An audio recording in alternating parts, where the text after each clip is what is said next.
Okay, I've given this thing a couple of days to dry. First, I did the wet forming and gave that a day or two to dry, and then I cleaned it with alcohol and gave that about a day to dry, and now I'm putting the dye on it. I've already done the inside. Looks like I can use some touch-ups there. And I've done this side. Now, I'm going to go ahead and do this side of it. Now remember, you got all the oils off your fingers off of it. So you don't want to be handling it too much. And before you handle the leather, make sure you wash your hands. Well, basically, this dye that I'm using is Fiebing's Saddle Tan mixed with chocolate to get the shade of brown that I want. And the way I dye it is I just saturate the leather. Plenty of dye. And with the leather cleaned and molded and all that, it's a bit dry, so it'll just suck that dye right in. And what I'll do is I'll keep putting dye on it until it doesn't look like it'll readily absorb anymore. Looks like I'm starting to get to that point right now, right here.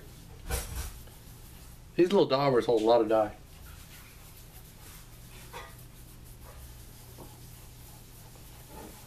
I'll just keep doing that.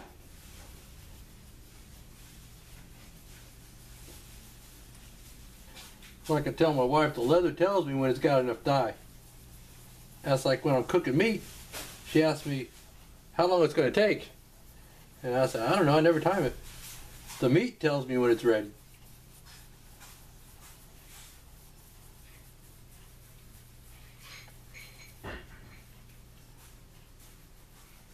I'm going to have to get a video of that. Basically, it looks like that's about it. He's taking his time, soaking in.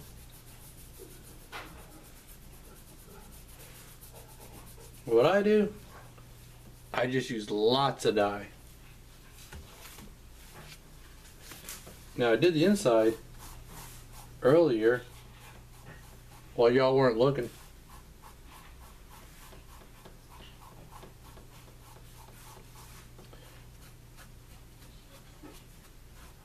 And I'll do a little bit of touch up on it right now. Make sure to get those edges. I also beveled these edges. Not all of them, because some of them are going to get bits of leather glued to it and then beveled together and that kind of stuff.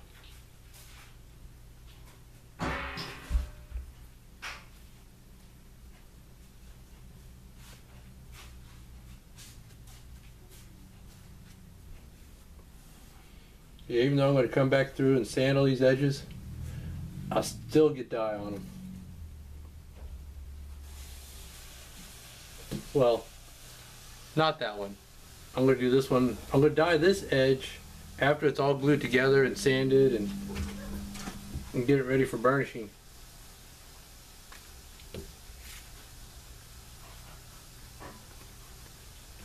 I do encourage you to wear a glove. Oh, this is my, it's a different wrist brace. That's the one I usually wear. But I just got back from physical therapy and I just haven't changed out of it yet. This one is a lot stiffer than this one.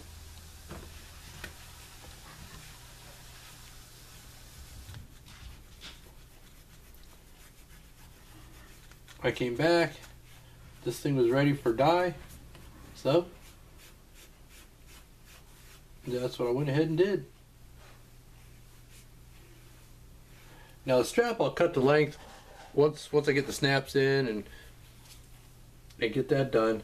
Then I'll cut the length and finish up the end of it.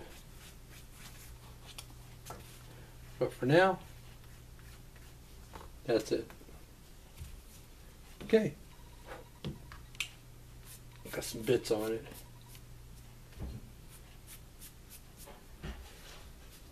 Alright, you see how this is coming along now?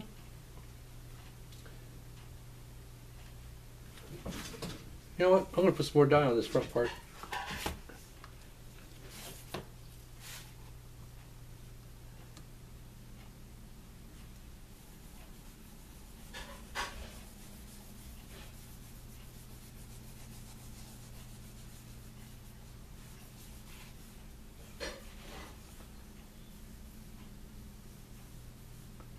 I want to make sure it dyes blotch or dries blotch and streak free.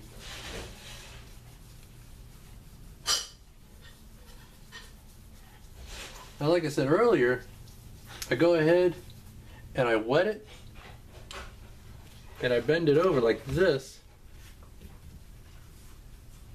and that's the way I'm going to set it to let the dye dry. That way it won't be lighter along this edge. So if you have that problem with a fold over holster, with it being light along the edge because you dye it and then you fold it over, well, fold it over and then dye it. It's still, you can still work with it. And the strap too, I got that bent over, and it'll just sit right like that and dry. Now I'm going to go ahead and do the dye work on these two, and we'll let it dry and then move on to the next step. See you then. Okay, now this is the hard part. Now it's going to dry a lot lighter than this.